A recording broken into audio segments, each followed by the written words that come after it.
So I believe many happy returns. Birthday wishes are belatedly in order. Thank you. Cheers. Cheers. I must reassure listeners that it's not 9 o'clock in the morning, but we have opened a beer because we're now recording. Your words there. I'm starting. He's only had half a sip. Recording this late in the afternoon. So yeah, happy birthday for yesterday. Well, I'm as old as my gums and a little bit older than my teeth. You say that every year. It's always true. And you're also catching me up. Which in percentage terms is all true. True. But no, had a good day. Do you know what the highlight of my day was though? Go on, tell me the highlight. I'll tell you the highlight was of my it the day. cake? Let me guess. Jelly and ice cream. Cake with not very many candles on it. No. Go on, what was it? I accidentally got to watch my lad run a race. So we live opposite the school where he goes. Right. And not that I actually spend a lot of time looking out the window. Yeah, should any social workers be listening? Reassure listeners. He does legitimately live next to a school. I happened to be getting ready to go out up into the hills yesterday, and as I did, it was his PE lesson, and I got to watch him, and he did a race. It was an actual proper race. Well, I think they were doing times, tryouts, or whatever they do. Yeah. So it was 4 by. We can't work out whether the track's 200 meters or 400 meters, but it's 4 laps of the field. Something. And he started at the back, and he got to 3rd place, and he maintained that for 3 laps. And then right at the end, he finished so strong and came second. It was a proper race tussle between him and 2nd place. That's a Seb Coe tactic there. And I was just sort of sitting there going, I just love the way he finished. He just kind of absolutely gave it all the beans at the end. And I thought... Nothing left in the tank? Nothing left in the tank. 100% spent. And I just thought, that's a great, a good character, that, isn't it? Yeah. Just kind of hang in there and then give it... I bet you had that bristling pride feeling. I was leaning out the window. That's my boy! That's my boy! Everyone around you was starting to... So I made sure when he came home, I said to him, that was the highlight of my day. That was a good birthday present. I saw the character in him forming. Yeah, and it wasn't even set. He didn't even know I was watching. They didn't let on that I'd rung them and told them. Just how much did you have to pay them? Yeah, can you stage this entire event? Because I think Rich might be coming at his house about then. So yeah. So happy birthday that for was that. A good birthday. Good. We should also mention special greetings to a listener. Our new fan of the week is Annie. So hello, Annie. Hi, Annie.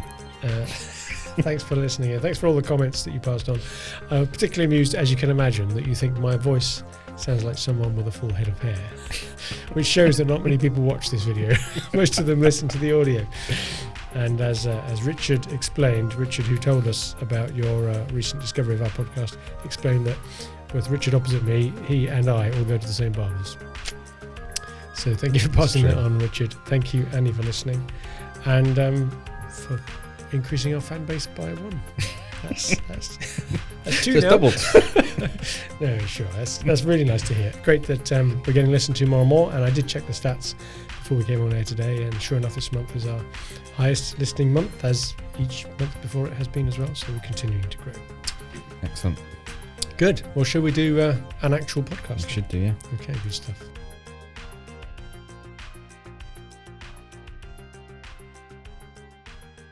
Hello and welcome to another episode of the SME Growth Podcast from Wellmeadow. And every week we try and come up with something useful and interesting for small and medium-sized enterprises. And for those owners and senior managers out there looking for some inspiration or just something to sort of challenge their thinking and the status quo, then you've come to the right place. So thanks for tuning in. And maybe this is the first time you've listened if somebody's recommended that you come and check us out. So thanks for giving them a go and trusting their opinion. We start each week. I've got Rich with me. We're going to quickly review the last 3 episodes and then get on with today's subject, which is talking about whether or not you should outsource various different tasks in marketing. That's today's one. But go on, what was last week? Last week we talked about should you be doing more R&D, slightly inspired by the Google announcement that it's winding down its Innovation Lab or Moonshot Lab or that type of thing. Moonshot Lab. And that gave us a chance to talk about several of the projects that we ourselves have run and also the clients of ours have run. Absolutely work they didn't have to do trying to find a new product or a new market. That was interesting. So that was episode 73. Episode 72 was applications of AI in your business. Yeah, now I thought that the spin we took on that was quite good, and that we've had that commented on, rather than just listing like, lots of places do all the different things you can do. It was more of a challenge, wasn't it, to a business owner or a senior manager to say, are you looking around the board table and asking for every department present, what are they doing to capitalize on what AI can do for them? So that was quite interesting. That was good. And then the episode before that, episode 71, was how to write a board report worth listening to. And incidentally, we heard today that someone had listened to that podcast and changed the way they'd done their board reports. Saving them quite a bit of time, they said. Same time. So well done for that. And it was very well received by the rest of the board, and the episode was circulated to the other people who have to write reports for that meeting. Yeah. So it's nice to know that we're doing our bit. We've saved somebody an hour. That's an hour of time. So how many hours you've wasted listening to us? You've got one of them back. That's good news, isn't it? And maybe multiplied up by anybody else then in the board that got forwarded that and has done the same.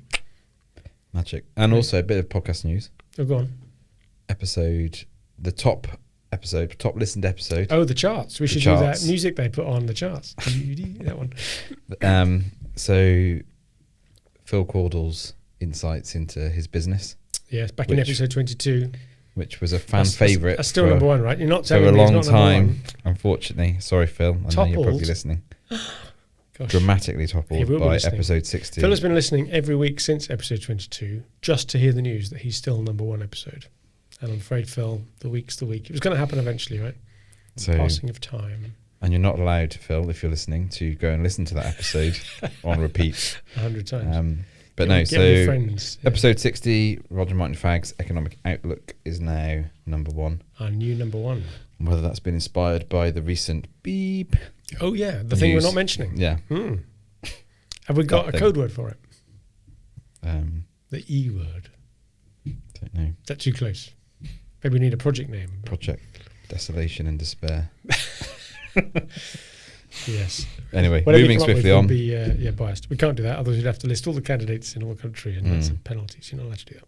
Good. Okay. Well, shocking news then that Phil Caudle this week was toppled from his number one position on the SME Growth Podcast charts to be replaced by the Roger Martin Fagg guest episode. Roger was good though, wasn't he? He did lean into that episode very well. He did. As did Phil. I can't believe he's been toppled. So we shall have to. Well, maybe Phil will want to come back on again. Maybe this episode will be the new number one. Every episode has the potential. Especially now we've got Annie listening, telling all of her friends. Yeah. This could be the beginning of the hockey stick. Right, so what are we talking about today then? We said, I don't know where this subject came from, but it cropped up, marketing. Now, there was a conversation that this does sort of roughly at a stretch link into that I was having earlier today with a client, and that is about the sheer breadth and quantity of marketing that you could /should do. And I was challenging this particular company because they wanted to do a few things here and they were prioritizing activities. And I was saying, just think for a minute, add up all of the money you spend on any form of lead generation, not just marketing pure and simply, but everything. So they happen to be a client of ours, so they spend some money on us. They've got internal marketing people, so they spend some money on them. They do exhibitions, they do dinners, they do awards. So add that all up and then work that out as a percentage of your turnover. And we worked that out, and it's about 1%. So I'd encourage listeners to just quickly do those maths in your head for you and see what you think. And then I said, you don't have to believe my numbers. Just Google the question, what is the average marketing spend as a percentage of turnover for a company? Or you can type in a certain company if it's your sector. And you can also fine-tune that by whether it's a steady state marketing you want or whether you want to grow. And either way, 1% is going to be low, right? 5% maybe. Some websites say it's the average. Some say that's okay for steady state, and to grow, you need to be going up more like 10%. We've mentioned this in previous podcasts, but it certainly depends on size of your company. For smaller companies, they need a higher percentage because it's about the percentage of where you want to be rather than where you are. And different industries maybe need it differently. The point I'm trying to make is that if, like in this particular case, the sort of steady state could well be 5 times their current spend, there's no way that the current marketing team are going to be able to do all that. They're just going to get overloaded. Yeah. And in this company, that's exactly the case. They've got one person internally with a bit of our support trying to do way too much. So what do? You either do it all badly or you just don't do some of it. You have to prioritize. And so I think that's where, when I was talking to you about that triggered your idea actually about today's podcast subject.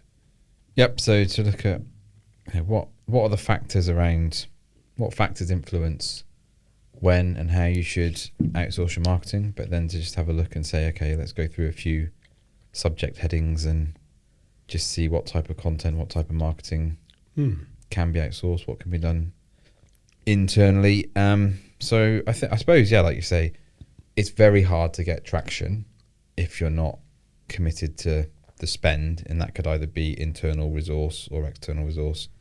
Yeah, you've got to do something, haven't you? And when we've seen this before we talked before on previous episodes about some of our startups that we've done, and really the marketing budget is almost got to be double the amount that you spend on development. Well, we got that advice from Carl, famous Carl, wasn't it, at the beginning, where we spent our first 10 grand, whatever it was, developing a small software product. And he said, unless you're prepared to spend the same again on just the marketing. And even then, I think he probably undercooked that hugely. Definitely. And I think it's also fair to say that this isn't a one-size-fits-all thing. You know, there are nuances in all of this. You could do everything in marketing in-house if you want. You just need a bigger team. Yeah. You know, it tends to need a bigger office and a lot of laptops, and, you know, maybe there's a lot of downtime where specialist skills aren't needed every day. But similarly, you could, and we'll have a view on this, but you could do it all externally, outsource the lot. But I think we'd have a view on that, wouldn't we? We probably would. I think another factor to consider in all this is just how the function of marketing has evolved, particularly over the last 10 years. Maybe. Well, I was going to say, is evolving. I think as evolving. We sit here, even the beginning of this year, it'll be different from the end of this year. Right? So whereas maybe, 50 years ago, you'd write a bit of ad copy and put it in the local newspaper, or so I've been told. Newspapers, do you remember what they are? Showing my age. But now there's so many things that you can do, should do. It's quite hard to have all that skill in-house. Yeah, but I think similarly there are some things that are becoming less important because of the way technology is evolving. I mean, it's almost it's not full circle. It's the wrong metaphor, isn't it? But it's maybe the elastic band has stretched to a point and now it's coming back. Yeah, maybe there's always that pendulum or whatever your metaphor is. Whatever that is, So should we go through a few activities? Yeah, I think what we decided to do is let's try and break this podcast up into just talking about the various, not all of them, but a sample of the things that marketing departments do, and just ask ourselves, would that, if you were pushed for time and you were trying to get up to your 5% spend of turnover or whatever your number or number of people, which ones might you favour to outsource? Which ones would you rather keep in-house as a last resort? Yeah. And the point I was making before there is the view that we would have is that it's not probably healthy to outsource all of your marketing. Yeah. I think you need someone internally to coordinate, to be the anchor, to be someone who's there 24/7 almost, but certainly full time, to talk to the other people in the organisation and build those relationships in a way that outsourced people can't. Good. Okay, so go on, kick us off then. What's the first thing people think about when they talk about, I've got to do some marketing? Well, that's a big one, is content creation, isn't it? Actually, which is a very broad church in and of itself, because it could be everything from creating a video through to creating a ebook or a brochure or a flyer or something like that. I mean, it's probably a limit on that. Writing the blogs, writing the case studies, doing the testimonials, all that sort of thing. Yeah. So I suppose I think you've got to have a very kind of strong internal North Star as to what the direction of travel is for the content, the tone of voice, the brand. All of those things have got to be driven internally. Outsourcing that is always difficult because you're just going to get someone else's view on that. Now, sure, other outside people can influence and have a view and help shape it, but the core of it, I think, has got to come from the values and the purpose and the vision and stuff, things like that we've talked about before, of the organisation. But because it's so broad, so for instance, take video, it's quite hard. Not many companies have got internal videography. So, well, a lot of them think they do because they've got a phone in their pocket. And for a smaller company, you can get away with that, but you've only got to look at the difference between that and what a professionally shot video would look like. You realise that there is a role there for taking on some experts. So same with photography, product photography especially. That's a very specialist field. Unless you really know what you're doing, go there with caution. But even headshots for use in press releases or LinkedIn posts or whatever, email footers. Even those, you don't do them every day, do you? So you might as well get them done nicely. So I think there is though a case to say you could keep some of that video production in-house, even with an iPhone, depending on what type of content it is. Yeah. So if you're looking for something that's trying to show a bit more authenticity, that type of thing, then perhaps you can shoot well on an iPhone. It doesn't have to be shaky. Certainly in the moment, bit of reportage. Yeah, I was there and look what I saw, or I was at the show and I saw this for sure. So those kind of things, I think that's something that could be done internally. And maybe if you're looking at something around personal brand, so a lot of business leaders are looking for that type of thing, then the odd kind of to camera on an iPhone or something. So, but as you try and find something that looks a little bit more I think if you're trying to establish expertise in an area, or if your brand is of professionalism, if you're going more for a Siemens standard, BBC standard, whatever, a high end something rather more, than a bit of a, dare I say, a kind of an ITV consumery sort of approach, you're going to have a different approach to that. And we've talked before, haven't we? We've had clients who say, I don't want to outsource my content because I'm the only one that knows anything. But that's why we created content leveraging, wasn't it, as a concept? To be able to scale up that knowledge, isn't it? So there's a whole process around content leveraging, which I'm sure we've probably done a podcast We're going to give listeners. But the general thesis behind content leveraging is that you've got the expertise in your business, but the people who have the expertise are generally time poor. So the idea is how do you extract a load of knowledge out of their heads very quickly? Best way to do that is probably to video them. From that, the leveraging bit is then to say, okay, how do you create a whole load of content around that in terms of things like shorts, reels, blog posts, things like lead magnets, like an ebook potentially, something like that, that actually takes that, say, 1 hour of someone's time or half an hour of somebody's time and turns it into 100, 200 pieces of content.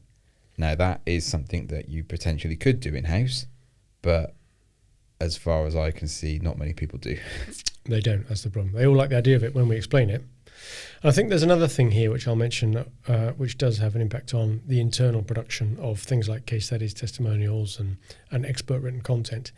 And it's a real shame, but it just happens to be a truism that when internal people try and ask for the time of their colleagues, they're easy to say no to, or to delay, or to brush off. As soon as you bring an outside whatever agent in, whether it be a firm or an individual or a contractor or something, then for some bizarre reason, they are more likely to get the time because it's a bit of flattery, someone externally coming in, we've got this interviewer coming in or this videographer coming in, I want to have my contribution.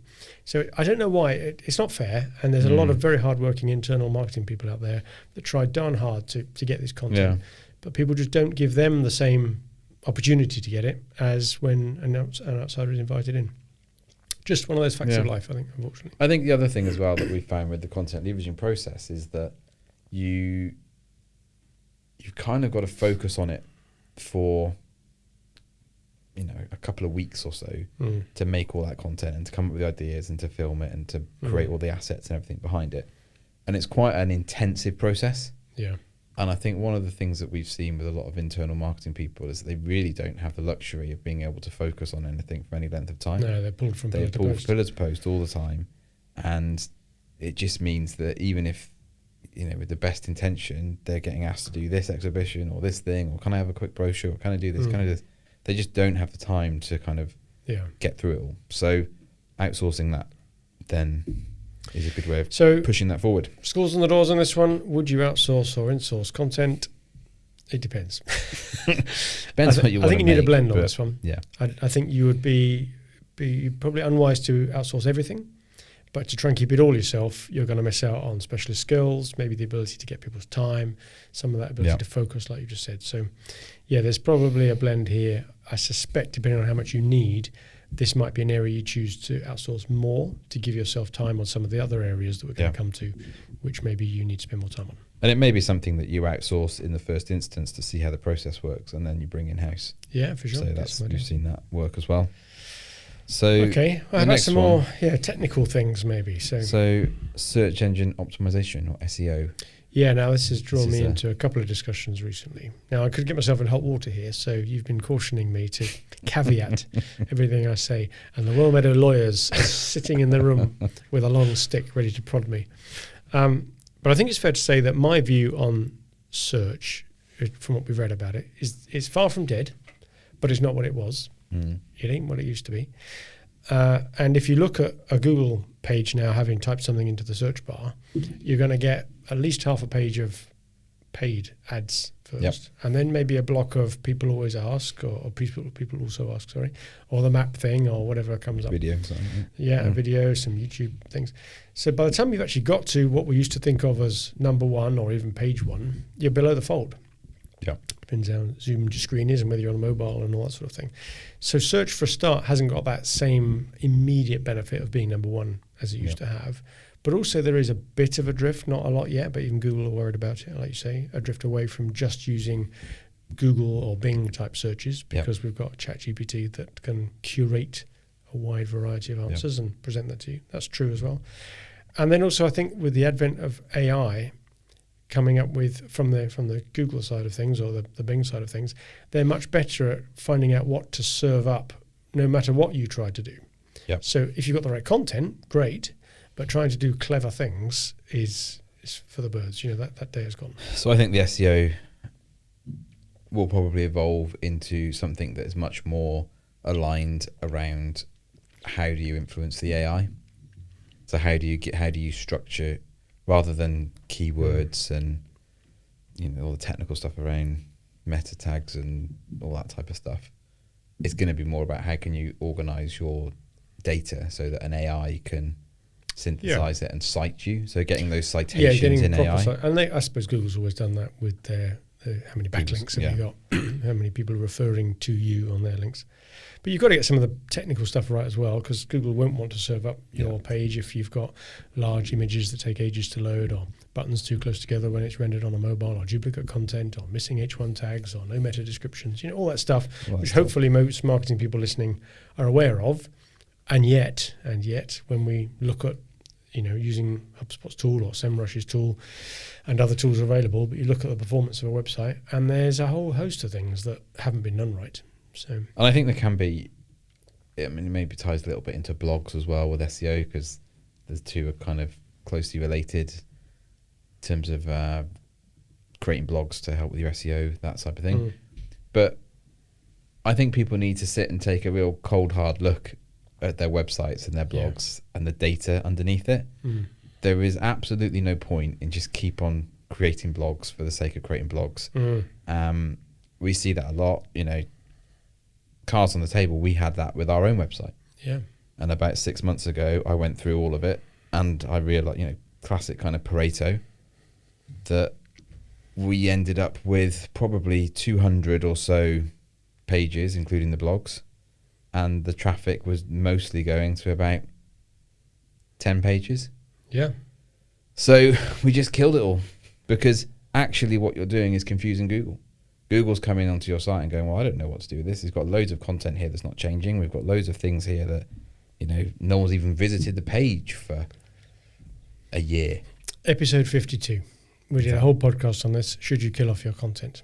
And I had this discussion this morning with a client. I looked at their 500-page website and tried to work out how many of those are actually being visited. And over the last 3 months, 70 of the 500 pages had at least one visit. Well, it's still not a lot, right?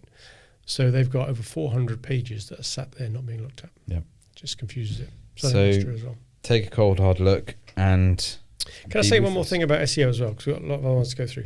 I think there's companies out there that take your money for SEO management. Now, I reckon this is on the edge of snake oil if you're not careful. I've just been prodded by the lawyer. Sorry. I mean, this is one of those things you have to be very careful to make sure you're getting value from. And I've got a nod from the lawyers on that one. I can say it that way. It's easy to say we're looking after your SEO because look at the rankings.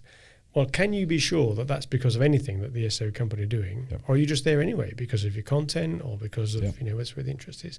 So I see a lot of companies paying, reasonable money to outsiders to quote unquote manage their SEO, when in fact all they're doing is producing some reports every month to saying it's still okay, without doing anything at all. And can we go to its close cousin, PPC management? Because these are both classic outsourced. Do that because it's too difficult for me. What do you think about PPC management? So PPC, pay-per-click, Google Ads, for those not familiar with the terminology. I think some of this depends upon how much you're spending on your ads and how much your business is reliant upon it. So if you've got a very transactional business where you can really monitor your ad spend coming through into sales that are going through a checkout, then how many can do that? But you're right, they exist. And if you're spending an awful lot of money on ads, then I think having someone who knows what they're doing, and there are people out there that really do know what they're doing. Oh, there's experts, brilliant. Yeah. And there is actually an awful lot that you can look at and should look at and all that type of thing. Then I think outsourcing your ads probably makes sense. Yeah. But you still want to be involved in looking at the data and making sure you understand what's going on and all that type of stuff. I think, though, for a lot of companies, you can end up spending as much on the management of the ads as you do on the ads themselves. Or even more. That's certainly true. So I think if you're going to do that, and that's actually not uncommon, because people don't like to spend tens of thousands on their ads unless they're in a B2C market, like you say, where you can easily see the conversions and the ROI on it. People tend to stick to modest-ish amounts, single numbers of thousands per month maybe on advertising. Well, if you're going to do that, it's going to cost you at least $1,000 or $2,000 to get someone to manage it. That means they've got to double the effectiveness of your ads before it'd be better off. You're just spending the money on them on the ads instead. Yeah. And that's not an equation I hear people doing enough. And I think we've talked about this, not quite ad nauseum, but we're getting close probably, on Performance Max. Did we mention Performance Max?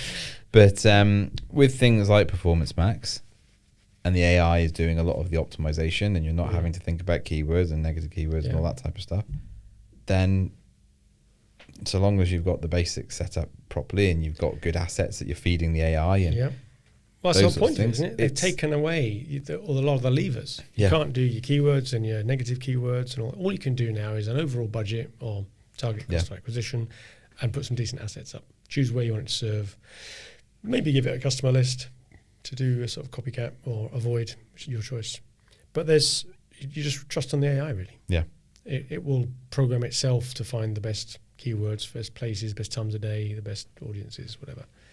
So why would you want to pay for someone? And again, I won't say snake oil again because I'll get another prod from the lawyers. But how many companies pay an outside firm to manage their PPC, where not for the examples you gave, where clearly with high budgets and where you need specialist skills, it's definitely justifiable, and I think there's some great companies out there.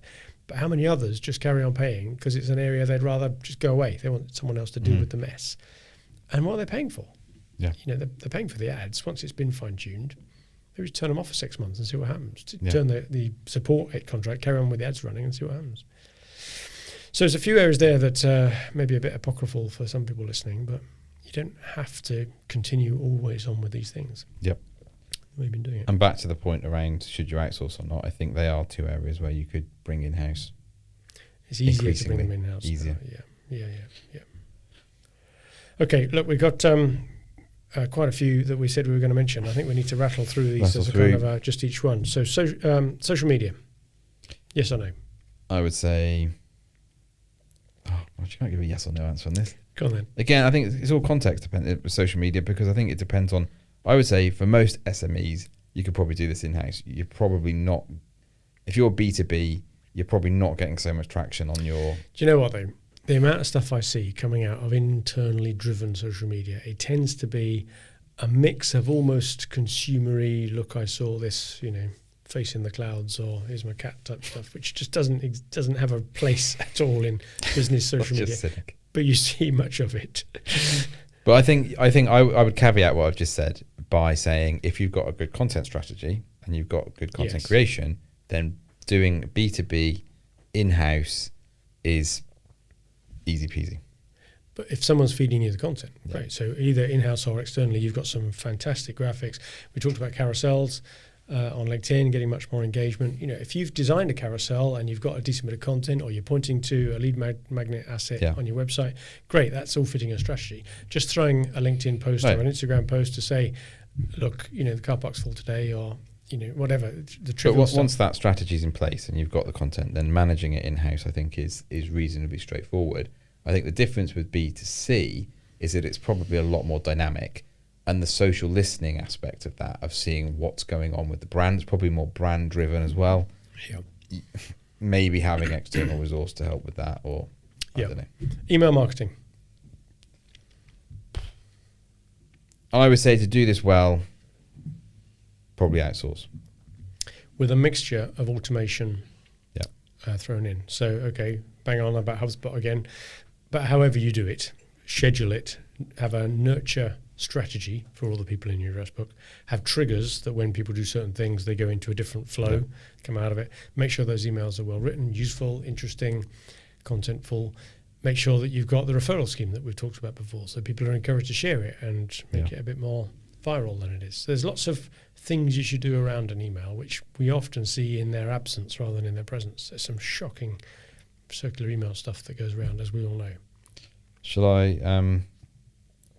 could do a little promo for HubSpot here, but it's kind of a useful update. Go on. Their content module that they've just... Oh, just the new hub that's replaced... The new hub that's replaced CMS has got an interesting feature in it that we've been playing with a little bit called Content Remix. And what that enables you to do is feed it a piece of content, for example, a blog, and you can say to it, what I would like off that is an image for a social post. I would like you to create the social post. I'd like you to create an email that we can send out, and maybe I'd also like you to turn it into a podcast or something. And then you click a button and it remixes all that content. Now, is it the final article? No. Does it get you there 90% quicker? Yes. Yeah. Scary, really. Even creating a podcast out of this stuff, giving it artificial voices and all this thing. So I was on a call with them about that, and it was all designed to show how partners could use this tool to make more money. And I thought, well, how's that going to work? Because this is absolutely get the content module and bring it in-house to yourself. Yeah, very true. Market research. I think I'd have two answers on that. I think most internal marketing people have got no training or expertise in market research as a pure art form. And so if you need it, go and get some specialists. But the other people who are best at doing your market research are your salespeople. Yeah, they're speaking to customers and non-customers all the time. But the feedback they're getting isn't curated, collected, consolidated or anything. So the marketing person's job could be to talk to the salespeople and the senior leaders who get out a bit and collate and make sense of what they're hearing. And that, of all of these things we've got written down on this sort of list in front of us, that's the one I see being done least. And yet, who is it that's really understanding who we're trying to sell to? What are the key messages? What are the key channels? This what's changing, big stuff that just gets ignored. Branding, outsource. You don't do it enough. So once every now and again thing, a rebrand, isn't it? Why would you? You haven't got the skills in house for that. And there's some flipping good brand consultancies out there. We're one of them, but there's loads of others. And I think, clearly it's got to involve people from inside the business to get the ethos and things, but unless you're going to rebrand every week, it's not worth doing it. PR. Outsource. You need the connections. You need the people, the processes. Especially around the crisis management type comms part of PR. You don't want to be embroiled in that. You'll have enough on. You need someone else to pick it up. We had a very sad case of a client who suffered a fatality in the business, and they were so grateful to have somebody else to just say, right, this has happened. Take it from here for us. Tell us what we need to do. So, for the crisis management. I've seen that work well with cybersecurity as well. Yeah. Breaches and things. Yeah, it's true. That's a good point. They take that on. Website development. I would say probably outsource. Again, it's like branding. You're not doing this all the time. However, what I would say, the actual development is, given that it's quite a time-consuming task and can be reasonably technical, outsource. But always make sure that you can update your own website. Yeah. What was that, £300 we heard earlier to add an address? And we're seeing that time and time again, people being absolutely fleeced to update their websites. Ridiculous. And the worst culprits for this are people who like the idea of developing WordPress templates but don't leave it all open. Yeah, lots of agencies hard code stuff, lock it down, and only give you access to small bit. So if you can use a WordPress website, fine. Be aware of the pros and the cons of that. We can talk about that another time. But don't let anybody designing it for you give you anything other than completely full access to it. Yeah. And if they give you a reason why you can't, don't use them. It's your website. It's your website. You want to be able to add it. And I would split your answer of outsourcing to two. I would say the techie bits, yes, outsource, because you're not going to do one every day, and it is a bit techie. You get that right.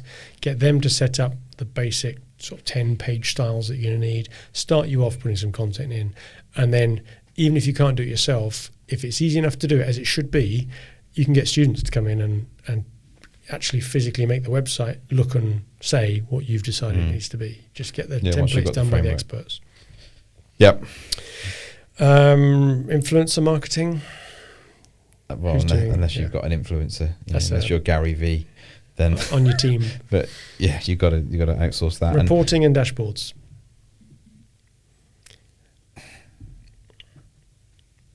Hard one. I think the danger of doing it internally is being too close to the woods to see the trees, and maybe having a view of how other companies do it to cross-fertilize ideas. So I would talk to someone externally who's done it externally, even if you then do it internally yourself and you modify it and improve it yourself. But be aware of what a good set of measures would be and a good way of presenting them.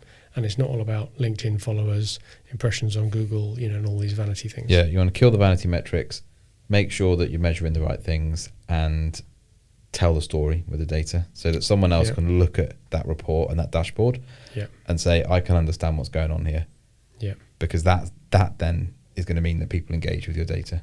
And ultimately, the main measure, the only measure for marketing is which leads turn into sales qualified leads that eventually turn into customers. So it's lead generation, it's conversion of forms, how many times the phone ring. And one I want to throw in at the end is often forgotten is the system, whatever system you use, underpinning it. Data hygiene, system maintenance, training, development, adding new features. Who should do that? I'm going to say outsource because nobody ever does it internally. Yeah, I was going to say insource if you're passionate about it. Yeah. If you've got a sort of head that likes order and record keeping and you like the fact that you haven't got any dross in there and you're keeping stuff like that. Some people are like that, in which case if you are, you're best place to do it. But as you said earlier, anyway, about being pulled from pillar to post and your instinct in that answer, no matter, even if you want to do it, quite often it's not done. So I think partly around this is about making sure you've got the right systems in place to make sure you minimize poor quality data in the first place. So what are your inputs, and then what your process is internally in terms of, can you automate some of the cleanup and all that type of stuff. We've developed a number of ways of trying to measure data quality within a CRM. I would say if you want good outputs, you need to make sure the data is the most valuable thing you've got really in the marketing. And I would also say, as a side point on this, but we are talking to people at the moment who are really looking at the data in their CRM as being the value they're creating in the business. That is the value. So making sure it's clean, making sure it's locked down in a way that is, making sure it's actually useful, so it's accessible quickly to make, so you're not losing business. People are losing business because the data's not right in the CRM. Yeah. All of those things absolutely critical to. Very true. Okay, there we go. We've gone through, I don't know how many it was, but just a list of some of the activities that marketing people do. We could have doubled the length of that list. Yeah. And I'm sure marketing people are screaming at their podcast now saying, but what about, write in and tell us, and we'll include that in a part 2. But there's a lot there. And as we said at the beginning, we're not trying to say that everything should be either kept in or kept out, but given the amount any company needs to do, it's likely to exceed the capacity of any in-house marketing department. So you have to choose something to outsource once you've fought for the budget to do it. Indeed. Good. Okay, well, that's taken 3/4 of a bottle of beer to go through all of that. Happy birthday again for that. That's all right.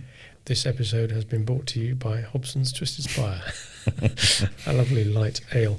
So thank you very much again for listening to another episode of the SME Growth Podcast from Wellmeadow. And as I said at the top, we try to come up with interesting or useful stuff each week for the owners and senior managers of privately owned small and medium-sized enterprises, hopefully to help you challenge the team around you, challenge your own thinking, and challenge the status quo. And as many people do each week, please pass on news of what we're doing here. I think our listenership is growing really quite steadily now, thanks to you all. So appreciate everybody for spreading the word. And I think we did hear talk earlier on of some merch being designed so that we might be able to reward some of our biggest fans like Annie. And thanks again, all of you. Cheerio, and see you next week. And good luck with your business.